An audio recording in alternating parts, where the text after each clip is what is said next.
A'udzubillahi minasyaitonirrajim. Bismillahirrahmanirrahim.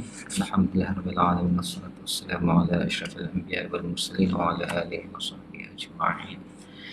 Subhanaka la ilma lana illa ma 'allamtana innaka antal alimul hakim. Allahumma rabbi shrah li sadri wa yassir li amri wahlul 'uqdatam min lisani yafqahu qawli.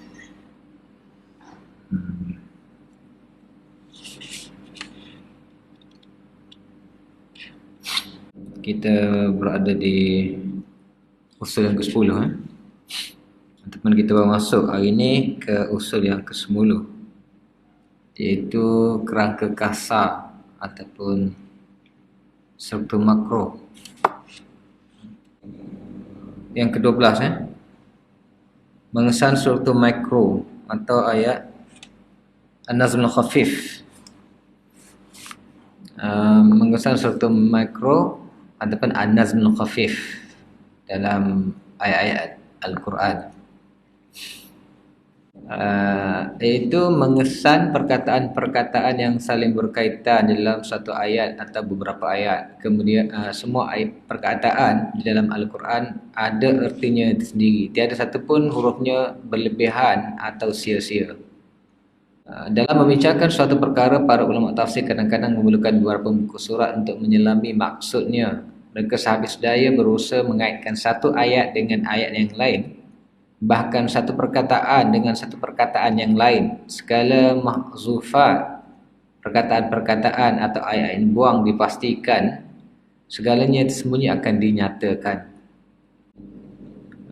Okey. Selepas step yang pertama iaitu melihat Al-Quran ataupun satu surah itu daripada sudut ataupun struktur makronya, struktur kerangka besarnya, itu kita bahagikan kepada beberapa perenggan besar dan menarik mesej pada setiap perenggan dan dikaitkan kaitan-kaitan tersebut untuk mengeluarkan apakah intisari surah tersebut. Satu lagi step ialah kita mengesan struktur mikro ataupun kerangka halus, kerangka kecil yang ada di antara ayat ataupun di antara perkataan. Maksudnya dia lebih halus, lebih kecil. Kalau sebelum ni kerangka besarnya perenggan, satu surah dibahagikan pada perenggan, itu struktur besarnya untuk menarik apakah mesej daripada keseluruhan surah.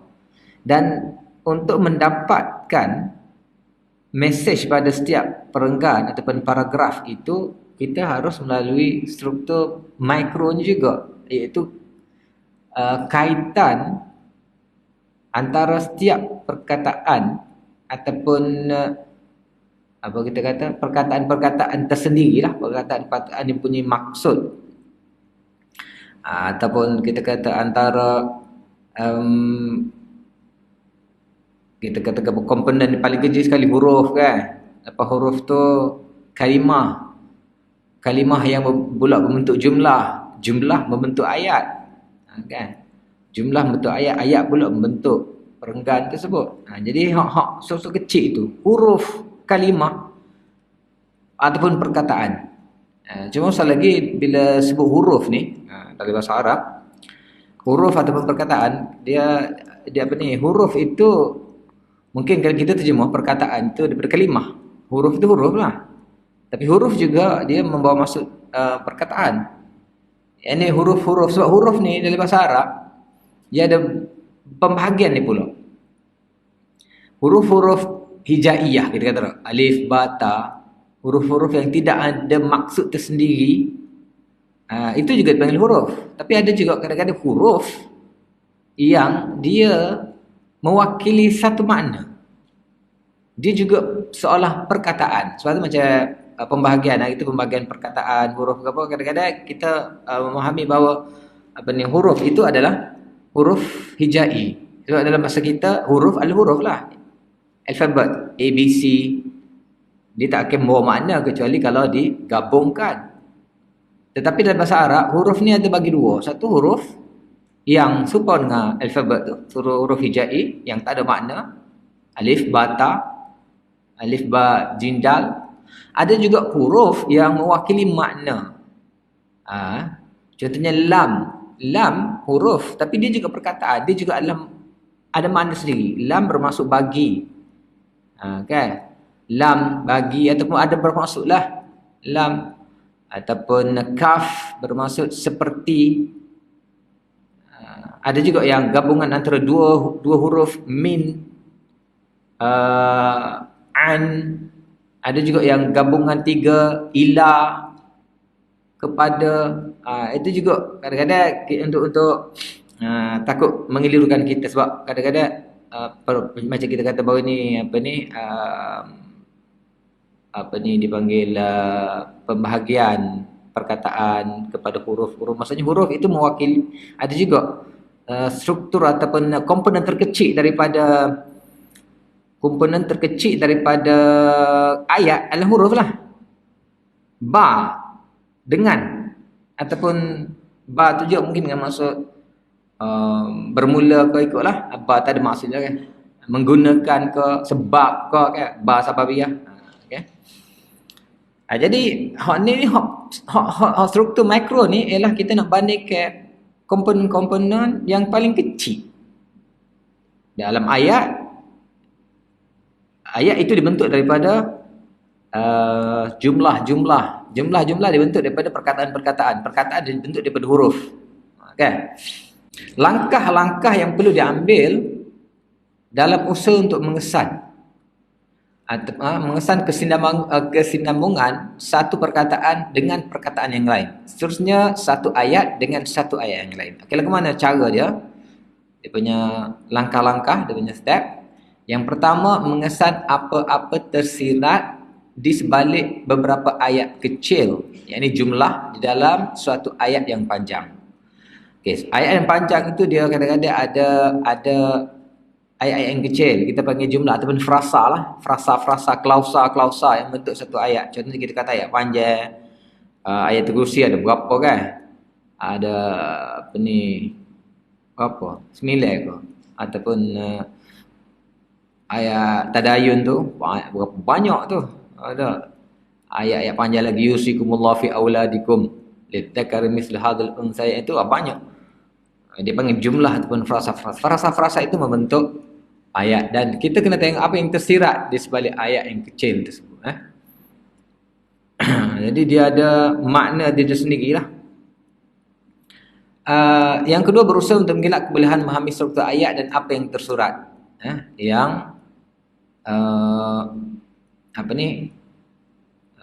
kadang-kadang ayat tu dia ada ayat yang makna tersirat. Makna tersirat ni kita kena tengok melalui sama ada ayat tu memang ada dua makna. Kita kata makna al-awwali kan, ataupun memang ayat tu dengan maksud yang bukan hakiki, menggunakan kita kata tashbih ataupun kinayah ataupun isti'arah.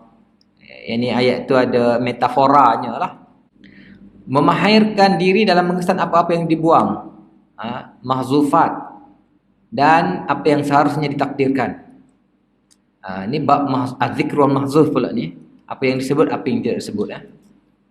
Terdapat banyak sekali ayat-ayat yang disudahi dengan menyebutkan sifat-sifat tertentu bagi Allah, seperti Al-Ghafur Rahim, Al-Ghaniyul Aziz, Al-Ghaniyul Hamid, Al-Aziz Al-Hakim, As-Sami'ul Azim, dan sebagainya.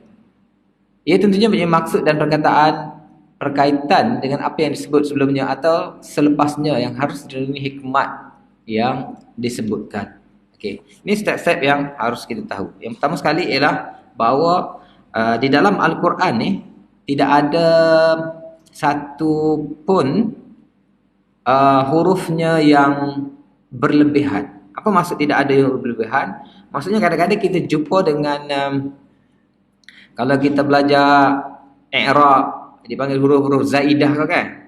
Jadi apakah zaidah itu sebenarnya adalah zaidah seperti namanya? Maksudnya dia hanya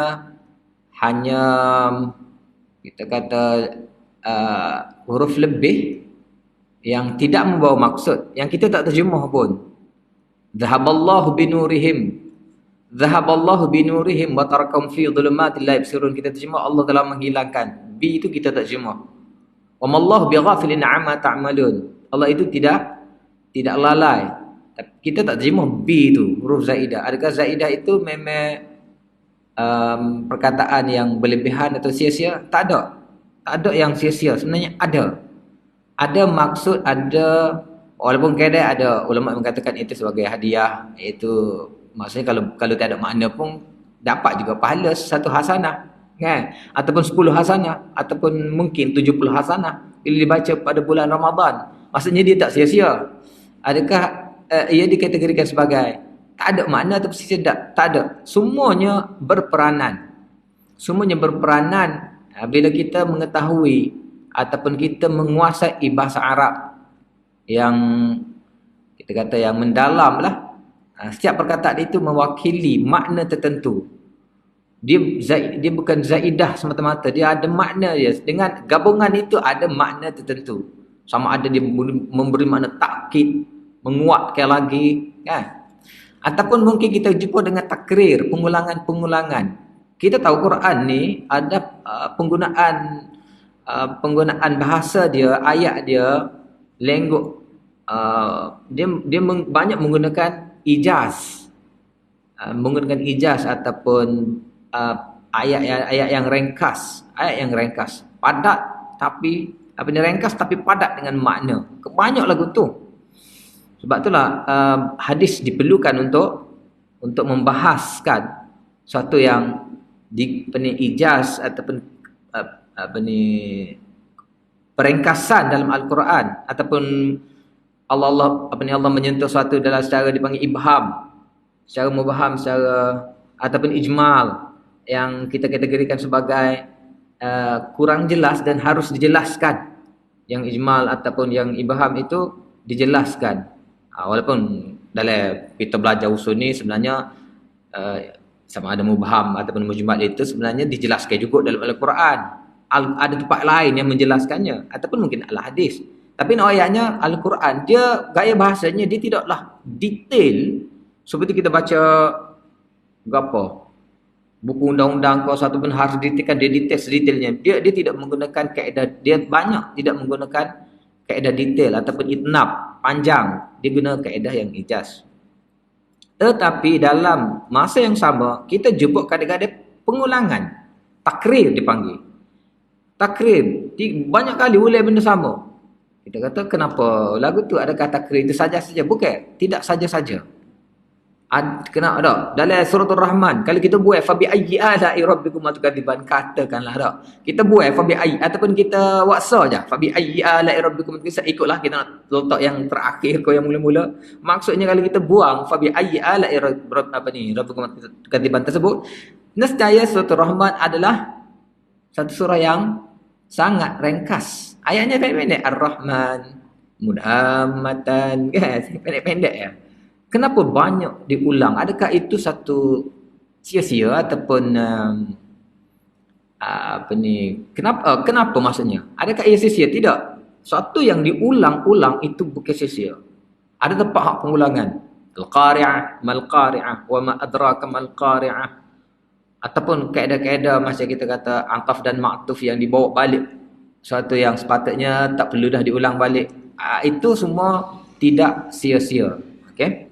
Ada kita kata sebabnya yang mempengaruhi maknanya, dan ataupun paling kurang mempengaruhi makna, ataupun dia ada tadi. Kalau kita tengok daripada struktur mikro tadi, ada suatu benda, ada mesej daripada pengulangan ataupun ayat yang huruf yang kita kata zaidah tu yang harus pengkaji ataupun penafsir mengesannya, melihatnya.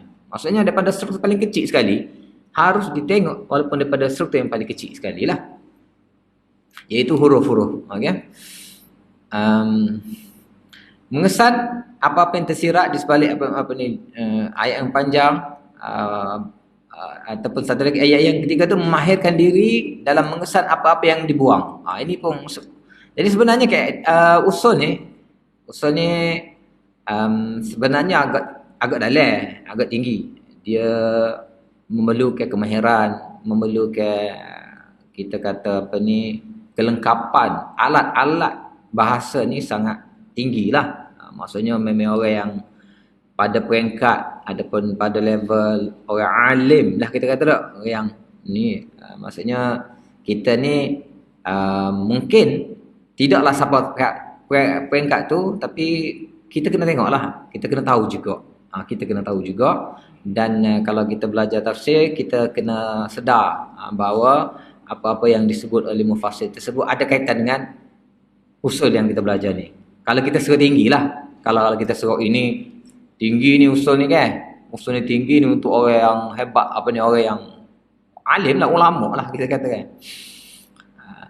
Jadi memahirkan diri dalam mengesan apa-apa yang dibuang ataupun mahzufat. Ini pun sangat-sangat penting sebab Quran pun penuh menggunakan seni ini. Seni az-zikr wal hazaf dipanggil. Menyebut dan membuang. Ada tempat yang dia gugurkan. Bukan ada lah, memang banyak tempat yang digugurkan. Dan ada tempat yang sebenarnya tak boleh disebut, ikut kaedah. Tak boleh disebut lagi tapi disebut juga. Kenapa? Kenapa disebut juga sedangkan tak perlu dah disebut? Contoh kita kata sudah berlaku pengulangan daripada ayat pertama, yang kedua tak boleh disebut lagi, tak boleh disentuh dah. Tapi disentuh juga. Ataupun yang paling banyak sekali al-mahzufat lah. Mahzufat suatu benda yang dihilangkan, digugurkan. Cuma sebagaimana yang kita sebut juga sebelum ni, bahawa Al-Quran ni dia tak payah, dia mudah. Walaupun dia menggunakan sastra yang tinggi ataupun dia menggunakan kaedah-kaedah yang ringkas, ijaznya ringkas, ataupun menggunakan pengguguran yang banyak, tetapi sebenarnya dia bukan suatu benda yang sukar untuk kita faham ni. Kadang-kadang tempat mahzuf tu kita boleh faham. Kita boleh faham apa yang dimahzufkan. Kadang-kadang kita tengok juga dalam Quran, bila kita tengok tempat kita tafsir, dikeluarkan balik. Ini yang mahzuf. Apa ni? Ini dia panggil takdir. Yang mahzuf tu yang digugurkan, kalaulah yang digugurkan dibawa pula dipanggil takdir. Yang ditakdirkan itu kalau kita sudah faham bahawa di situ ada pentakdiran ataupun kalau kita kata hak gugur tu kalau dibawa kembali, dibawa balik, apa yang digugurkan? Macam sebenarnya kita pun banyak guna kaedah ni dalam bahasa kita. Bahasa kita cuma macam kalau kita belajar balaghah bahawa kita sedar bahawa ini seninya. Kalau kita tak belajar balaghah, kita tak klasifikasikan kepada bahagian-bahagian tersebut, kita tak sedar bahawa kita juga menggunakan seni-seni bahasa balaghah tersebut. Semua bahasa ada balaghahnya. Kan? Contoh kita kata hari-hari kita guna. Mana tu? Kedah. Sebenarnya mana tu Kedah tu banyak mahzuf tu. Tapi kita faham, kan? Mana tu? Kedah. Kedah tu sebenarnya banyak perkataan digugurkan. Dah. Mana tu? Maksudnya awak nak ke mana tu? Awak nak pergi mana tu? Jawapannya saya nak pergi ke kedai. Tapi tak perlulah kita sebut penuh. Kita gugurkan. Cuma kita kena pandai pula di mana yang nak digugurkan, yang mana nak dikekalkan. Kalau kita tanya mana tu? Nak pergi. Kita jawab nak pergi. Kita gugurkan yang kedai. Salah pengguguran juga akan contoh tak ayat tadi. Awak nak ke mana tu? Saya nak pergi ke kedai. Panjang tu. Kita gugurkan ke semuanya, kita kekalkan kedai. Sudah mencukupi ataupun memadai sebagai sebuah jawapan kepada awak nak ke mana. Sebab saya tak perlu lagi jawab sebab dalam awak nak ke mana sudah ada saya. Awak nak ke mana tu? Saya nak ke kedai. Tak perlu jawab saya sebab dia tanya awak. Dia bukan tanya bapa awak kan. Dia tanya awak nak ke mana. Jadi awak jawapannya saya. Jadi tak perlu buh saya. Awak nak ke mana? Awak nak pergi mana? Jadi saya nak pergi. Nak pergi pun tak perlu sebut. Sebab dalam soalan sudah ada jawapan. Hanya jawab kedai saja. Sebab dia tak tahu nak pergi ke mana. Lokasinya ataupun apa kita panggil, dia punya tempat tu. Tempat tujuannya dia tak tahu. Siapa nak pergi dia tahu. Perbuatan fa'ilnya siapa? Awak. Perbuatannya pergi dia tahu. Okey, tempatnya ke mana. Jadi jawapan dia direct jawab kedai. Jawapan kedai sudah memenuhi persoalan awak nak pergi ke mana. Tak perlu sebut saya sebab awak tanya awak. Tak perlu pergi sebab ada dah pergi. Jawapannya kedai. Dalam Quran sebenarnya banyak mahzuf sebegini. Mahzuf sebegini yang sebenarnya tak perlu dah dia, ataupun banyak pengguguran-pengguguran yang kita boleh faham. Kita boleh faham. Tapi seni Quran ni lebih tinggi daripada kita lah. Seni sebab perengkasan dia sangat-sangat ringkas, tapi memenuhi dengan pentakdiran kita terhadap mahzuf, lengkap, komplit ayat tersebut. Kan? Jadi hak ni juga satu seni dalam bahasa, khususnya Quran yang tinggi, kena kita faham. Contoh-contoh mahzuf lah, kalau kita tengok contoh mahzuf, contoh kita kata dalam Quran banyak biasanya, kita katalah dalam ayat faqala lahum rasulullahi naqatallahi wa suqiyaha. Faqala lahum Rasulullah, maka Rasulullah berkata kepada mereka. Siapa sini? Nabi Saleh kan? Naqatallah wa suqiyaha. Naqatallah maksudnya untuk Allah dan air minumnya. Jadi Rasul berkata air untuk Allah dan air minum. Untuk Allah, naqatallah wa suqiyaha, untuk Allah dan airnya. Ada soalan macam tergantung. Tapi sebab kita tahu dah cerita sebelum ni bahawa ia tak tergantung, ada yang digugurkan dipanggil mahzuf.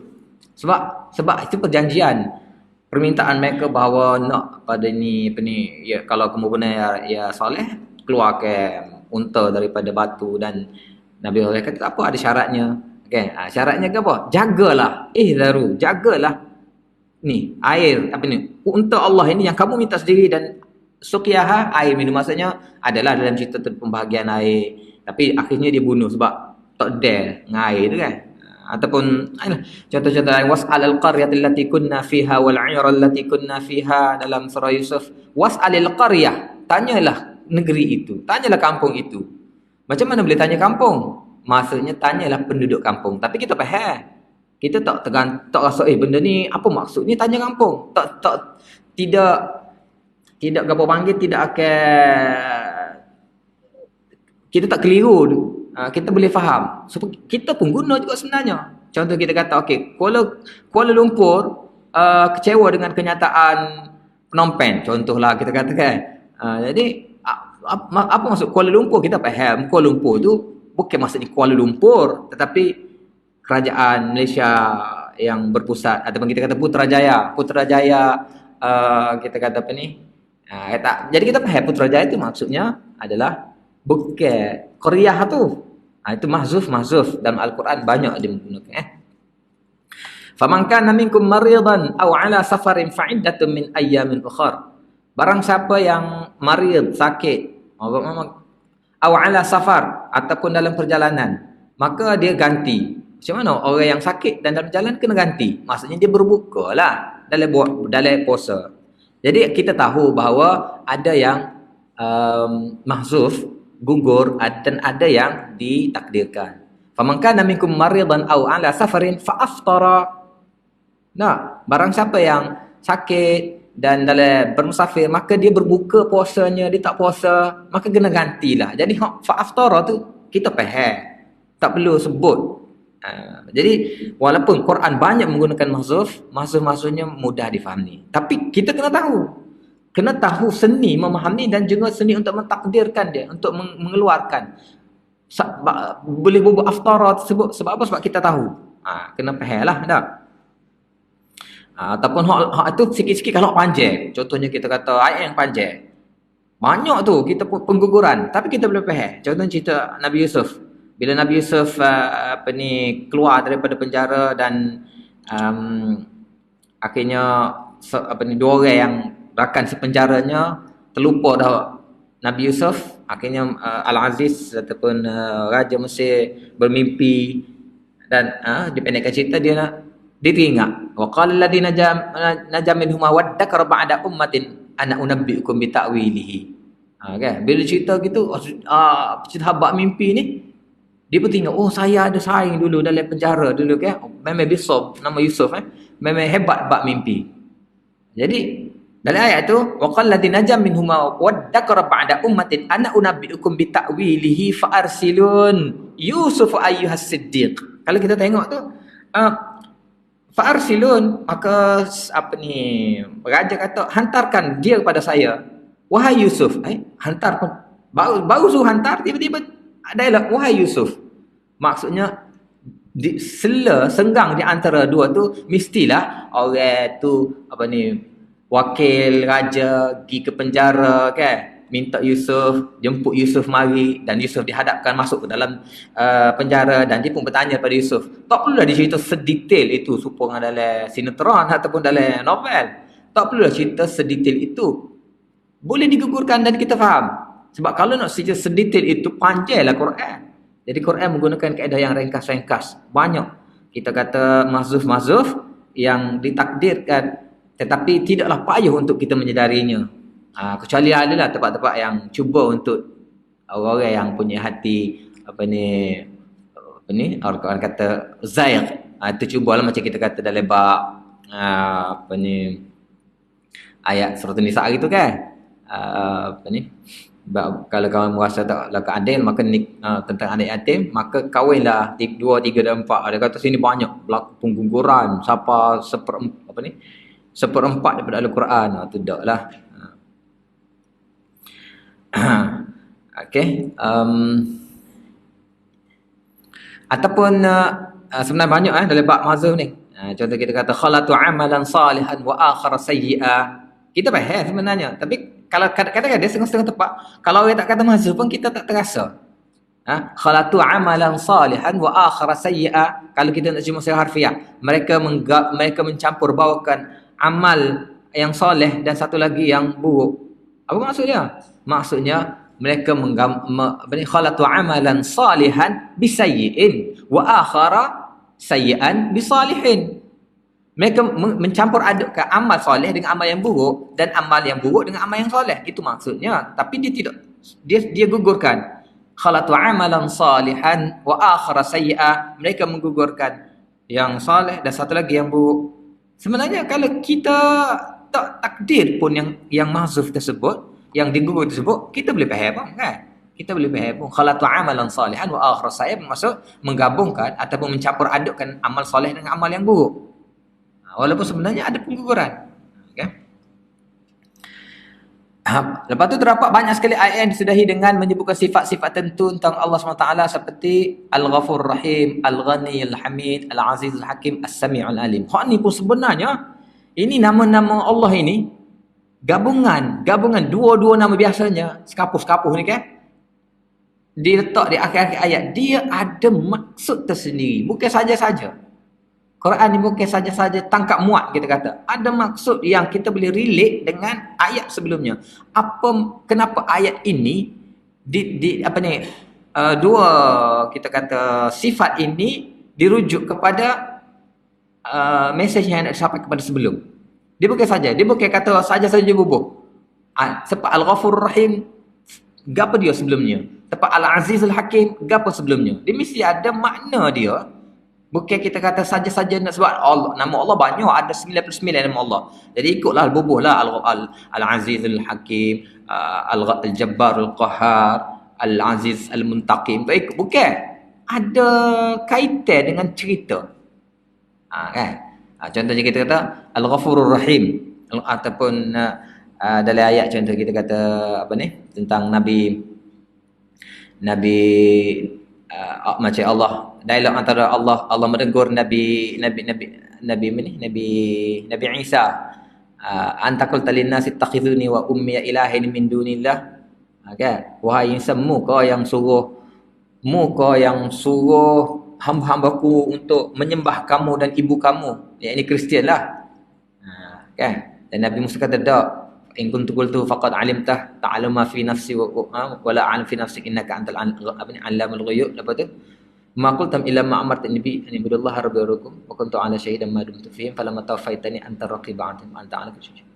In tu'adzibhum fa innahum ibaduk wa in taghfir lahum fa innaka antal azizul hakim. Kan? Kalau kita tengok in tu'adzibhum fa innahum ibaduk, ya Allah, kalau kamu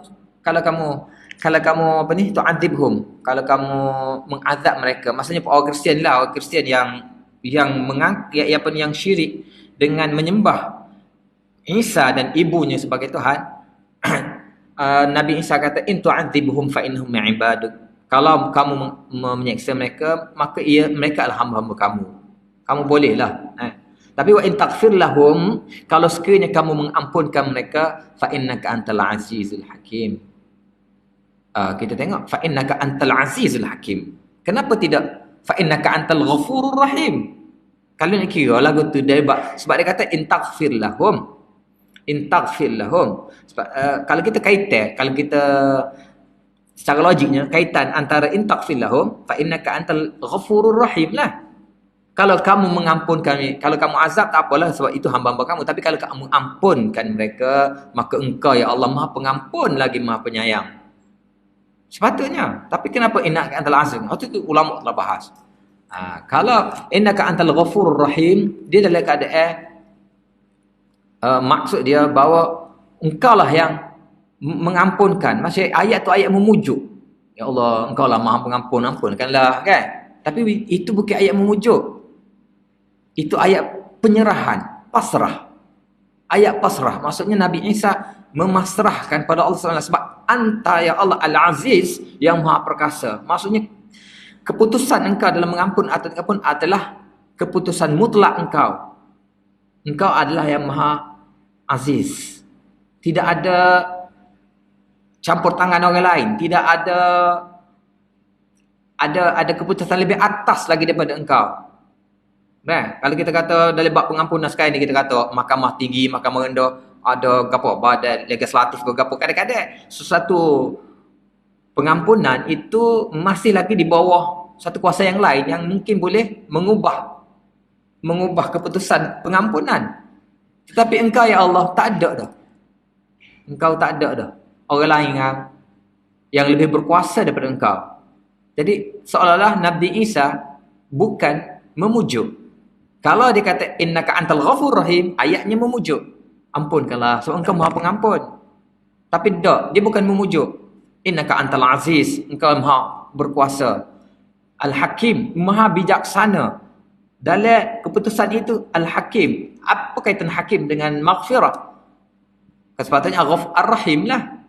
Ghafurur Rahim lebih tepat. Tapi tak. Situ dengan maksud jadi Hakim tu maksud engkau lebih bijaksana. Maksudnya kita apa saja keputusan engkau adalah di atas kebijaksanaan engkau. Kemungkinan engkau ampunkan tidak, kita tak tahu. Kemungkinan kita nampak bahawa kemungkinan orang Kristian ni engkau ampun pun sebenarnya kita pun tak tahu. Kemungkinan nampak macam mereka telah mensyirikkan engkau, tapi di akhir hayatnya engkau ampunkan kesyirikan tersebut dengan atas kebijaksanaan engkau. Itu pun kita tak tahu. Tapi ayatnya apa kaitan Al-Aziz, Al-Hakim yang biasanya ayatnya sebut selepas ayat-ayat yang tentang kebijaksanaan Allah lah kita katakan. Tapi selepas keampunan. Jadi hak ni kita kata kaitan-kaitan halus ni. Kaitan-kaitan halus untuk kita kaitkan di bawah struktur mikro ni. Benda-benda halus yang harus diperhatikan. Sebab tu kita kata usul ni agak halus, usul ni agak seni, usul ni agak mendalam, perlukan kepada pemerhatian yang lebih mendalam, perlukan kepada bakat-bakat yang sangat tinggi, perlukan kepada bekalan-bekalan ilmu yang tinggi. Orang alim, orang yang Tuhan buka, nampak, bukan semua orang layak ataupun bukan semua orang boleh lah, kan? Jadi hal ni lah benda-benda halus gini. Benda-benda halus ini panggil struktur mikro. Benda-benda halus, kenapa ayat ni kenapa gini, kenapa pengulangan, kenapa digugurkan, kenapa berlaku iltifat, pemusingan berlaku, kenapa berlaku kan? Ataupun kita kata kadang-kadang contoh kita kata apa ni? Pemalingan marji' dhamir ataupun penggunaan penukaran dhamir tu kenapa daripada nakirah daripada mudzakkar kepada muannas ataupun kan ada maksud dia, bukan tak ada maksud dia. Contoh kita kata wa idza ra'au tijaratan kita baca baru di surah Jumaah kan, wa idza ra'au tijaratan aw lahnin faddu ilaiha wa tarukuka qa'ima. Apabila mereka melihat dua benda dalam ayat tu, wa idza ra'au tijaratan aw lahwan. Tijaratan aw lahwan, dua. tijarah muannas, lahwan adalah muzakkar. Wa idza ra'au tijaratan aw lahwan infaddu ilaiha. Sepatutnya infaddu ilaihima lah. Kalau dua-dua. Ataupun salah satu mana? Ilaihi ke? Kalau ilaihi kepada lahwan. Maksudnya kalau kita baca apabila ketika semaya tu, idza qudiyatum salah apa ni? Ayat yang kita baca bawah ni lah apa ni suratul Jumaah. Apabila mereka melihat satu tijarah, yang kedua lahwan, permainan ataupun seumpamanya, mereka menuju kepadanya. Kepada mana tu? Kepada tijarah ataupun kepada lahwan? Kepada tijarah sebab walaupun sebenarnya dua-dua, tapi lebih kepada tijarah sebab dhamirnya okay. Sebab apa dikena kepada kenapa tak tu harus diperhatikan. Benda-benda halus gini, kaitan-kaitan halus inilah yang harus diperhatikan oleh seorang mufassir. Okay. Ataupun dalam bab kita kata kans ni bab tidak mengeluarkan zakat. Walladzina yaknizuna adh-dhahab wal fiddah wala yunfikunaha fi sabilillah. Walladzina yaknizuna adh-dhahaba wal fiddah wala yunfikunaha. Kenapa fikunaha? Kenapa tidak yunfikunahuma ataupun yunfikunahu? Kalau yunfikunahu kembali kepada adh-dhahab. Kalau yunfikunahuma kembali kepada adh-dhahab wal fiddah. Soalan situ kembali kepada fiddah sahaja.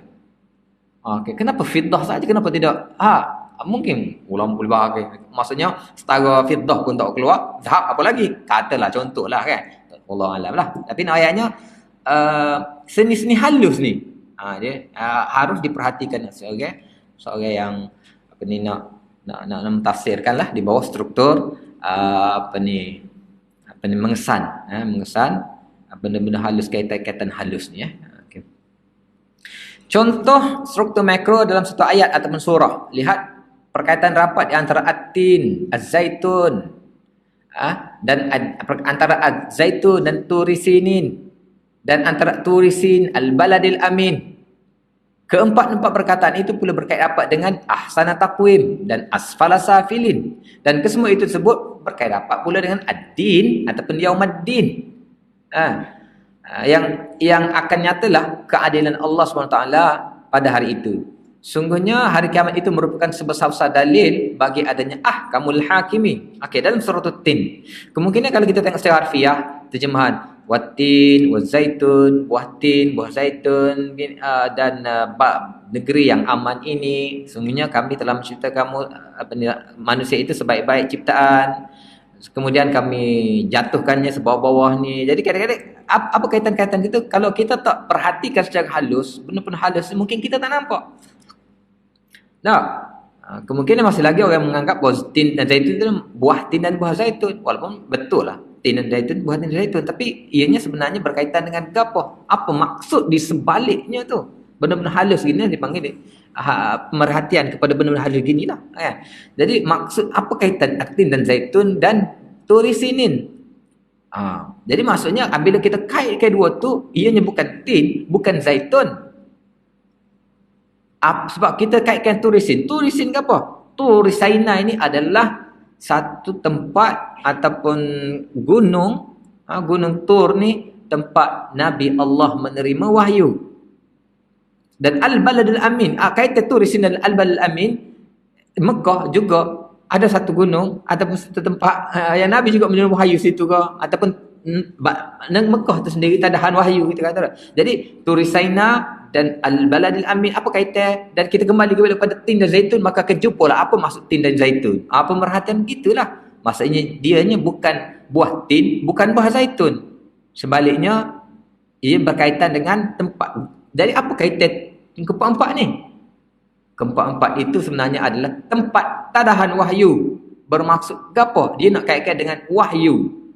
Wahyu Allah melalui para anbiya dan mursalin dengan kitab-kitab mereka.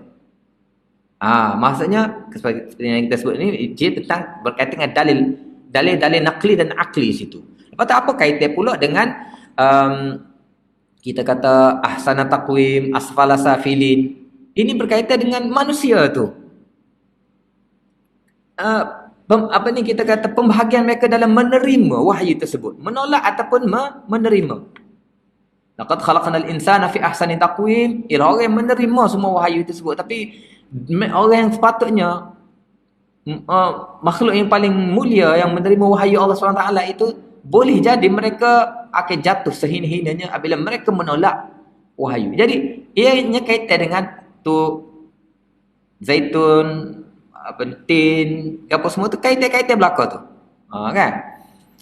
Lepas tu apa kaitan dengan ahkamul hakimin? Ahkamul hakimin pula ini kaitan dengan sana, hari akhirat sana tu. Apa saja mereka ataupun Yaumuddin dengan ahkamul hakimin tu apa kaitan? Din, Yaumuddin hari akhirat, dan ahkamul hakimin Tuhan yang maha hakim, maha bijaksana.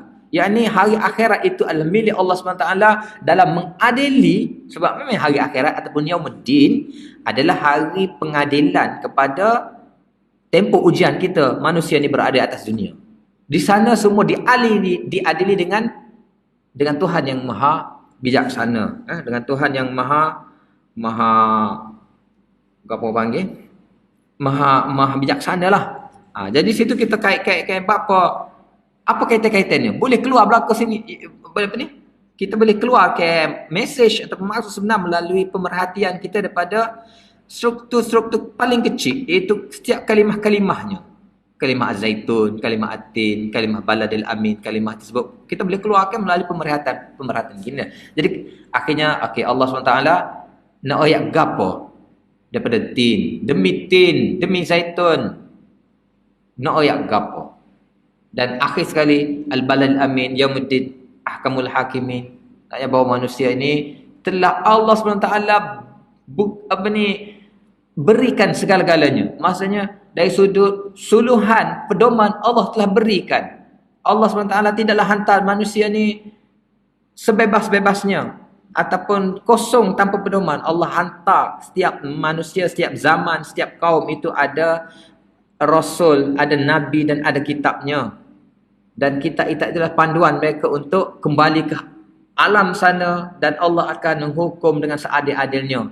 Dan hati naluri mereka pun sebenarnya, walaupun kalau orang yang kosong, tak ada pedoman ataupun tak bertemu ni pun, mereka tetap Allah beri naluri, hati kecil yang mengatakan bahawa alam ini ada penciptanya, ada Tuhannya, dan akhirat, dan ada di sana pula hari akhirat sebagai hari pembalasan Tuhan yang maha bijaksana. Sebab kita duduk di dunia ni macam-macam.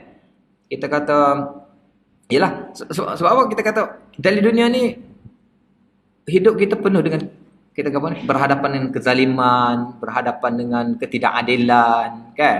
Orang yang miskin merasa ketidakadilan, kenapa dia dilahirkan miskin. Orang yang tak comel, kenapa saing dia comel, kan? Orang yang tak cerdik, kenapa saing dia cerdik. Orang yang jadi benda-benda gini dia rasa macam tidak adil. Tidak adil.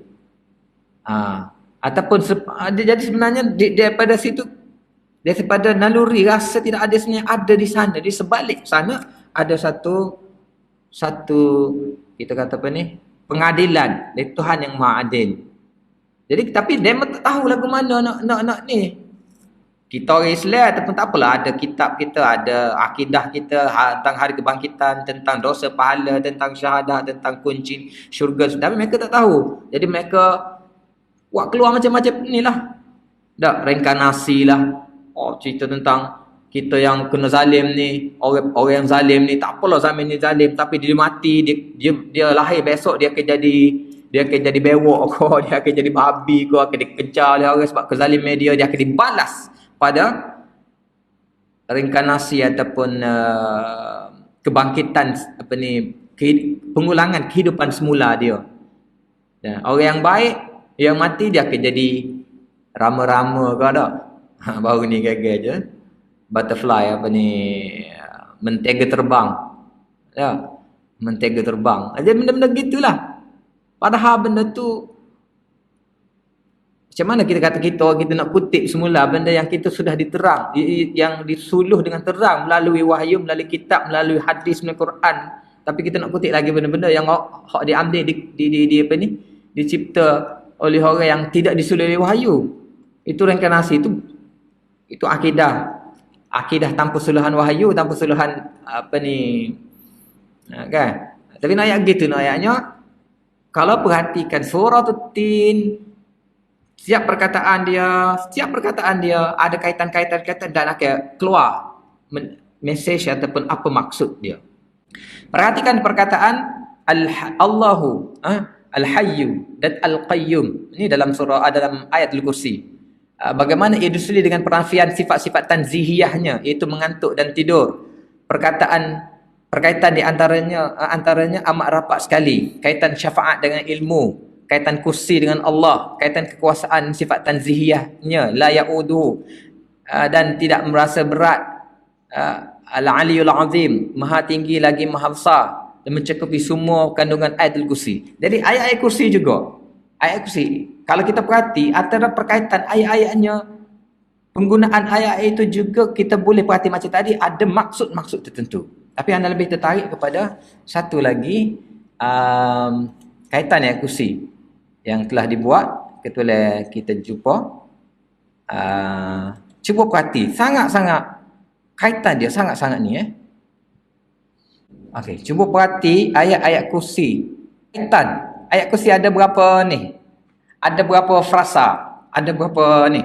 Yang pertama, Allahu la ilaha illa huwal hayyul qayyum, la ta'khudhu sinatun wala naum, lahu ma fis samawati wa ma fil ard, man dhal ladzi yashfa'u indahu illa bi idnihi, ya'lamu ma baina aydihim wa ma khalfahum, wa la yuhituna bi syai'in min 'ilmihi illa bima syaa', wasi'a kursiyyuhu as-samawati wal ard, wa la ya'uduhu hifdzuhuma wa huwal 'aliyyul 'azim. Ada 9 frasa membentuk satu ayat kursi, satu ayat yang sangat-sangat hebat, dan banyak hadis-hadis sahih menjelaskan tentang kelebihan dan kehebatan ayat kursi. Cuba tengok mana hebat ayat kursi, apa kaitan kalau kita nak kaitkan dengan struktur tadi, kaitan antara ayatnya. Cuba tengok sini. Okey. Ayat yang pertama, Allahu la ilaha illa huwal hayyul qayyum, yang kalau dibuat pelangi sini ditandakan dengan biru. Dia ada kaitan dengan ayat yang terakhir, itu wahwal aliyul azim. Ayat yang kedua, la ta'khudhu sinatun wala naum, purple tu ada kaitan dengan ayat kedua sebelum akhir, wala ya'uduhu hifzuhuma. Ayat yang ketiga, lahu ma fis samawati wal ard, yang ditandakan dengan warna hijau, ada kaitan langsung dengan wasi'a kursiyyuhus samawati wal ard. Ayat yang keempat yang ditanda dengan oranye tu, man dzalladzi yashfa'u indahu illa bi'idznih, ada kaitan sangat langsung dengan ayat yang keempat sebelum akhir atau yang keenam, wala yuhituna bi syai'in min 'ilmihi illa bima syaa'. Dan ayat yang kelima duduk tengah-tengah yang mengaitkan antara keempat ayat sebelum dan selepas, ya'lamu ma baina aydihim wa ma khalfahum. Ada gapo tu? Ya'lamu ma baina aydihim wa ma khalfahum. Ma baina aydihim dan ma khalfahum. Ma baina aydihim maksud di hadapan, khalfahum di belakang. Hak tengah-tengah dia kata hak atas dan hak bawah, hak belakang dan hak depan. Cuba perhati ayat tersebut. Pertama, Allahu la ilaha illa huwal hayyul qayyum, Allah itu tidak ada Tuhan melainkan Dia lah yang maha al-hayy al-qayyum. Dan ayat akhir, wa huwal aliyyul azim, menggambarkan, masih lagi menggambarkan sifat al-hayy al-qayyum ataupun kaitan bahawa dia sifat yang yang maha maha tinggi tersebut. Jadi seolah-olah lepas tu la ta'khudhu sinatun wala naum, dia tidak pernah dihinggapi mengantuk ataupun tidur, dan ada kaitan langsung dengan yang lapan tu, wala ya'uduhu hifzuhuma, dalam menjaga keseluruhan alam ni, dia tidak langsung merasa penat ataupun merasa letih. Ada kaitan dengan mengantuk dan tidur. Lepas tu lahu ma fis samawati, ada kaitan dengan wasi'a kursiyyuhu, lahu ma fis sama, seluruh ni antara langit dan bumi itu milik Allah SWT. Dan wasi'a kursiyyuhus samawati wal ard, kursinya itu, kerajaan itu meliputi seluruh. Lepas tu man dzalladzi yashfa'u indahu illa bi'idznih. Man dzalladzi yashfa', siapa yang boleh, kalau man tu kita kata man sifamlah, kalau kita kata man nafi, tiada yang siapa yang dapat memberi syafaat melainkan dengan izinnya. Ada kaitan langsung dengan wala yuhituna bi syai'in min 'ilmihi illa bima syaa', melainkan orang yang dia kehendaki saja. ya'lamu ma baina aydihim. Seolah kalau kita pusing ke balik dia bergabung panggil berkisar ataupun berpaksi pada paksi yang sama. Ada pusat tengah dia pusingan tu, tak keindahan ayat ni. Ada lagi banyak lagi kalau kita perhatikan ulama. Kalau macam tadi kita kata kullum fi falakin yasbahun, kan berarti kan kullum fi falakin yasbahun tu masing-masing bergerak di atas paksi, atas orbit ataupun berpusing di atas paksi. Jadi pusing atas paksi seolah satu bulatan, ada pusat tengahnya. Jadi kullum fi falakin yasbahun, kalau kita perhati kullum fi falakin, ya adalah paksinya, lepas tu kullum fi falakin, kalau kita pusing balik dia akan jadi serupa. Ataupun banyak benda lagi ni kalau kita tengok, contohnya kita kata surah Baqarah sendiri kan, ayatnya ada 286. Kalau kita bagikan ayat tengah apa, dalam ayat tengah dia ada wa kadzalika ja'alnakum ummatan wasatan litakunu, biarlah kami jadikan kamu sebagai umat yang pertengahan. Jadi pertengahan itu berada betul-betul pada ayat tengah-tengah. 286 bila kita bagi ke 143. Jadi seolah-olah ini daripada satu sudut lah. Satu sudut kita kata kita perhatikan struktur-struktur halus. Macam tadi kita kata apalah pembahagian ayat-ayat yang kita perhatikan, antara macam apa maksud apa ni Al-Hayyu, Al-Qayyum, apa pun ni. So, yang kedua daripada sudut ni pun pembahagian tu ada rahsia tersendiri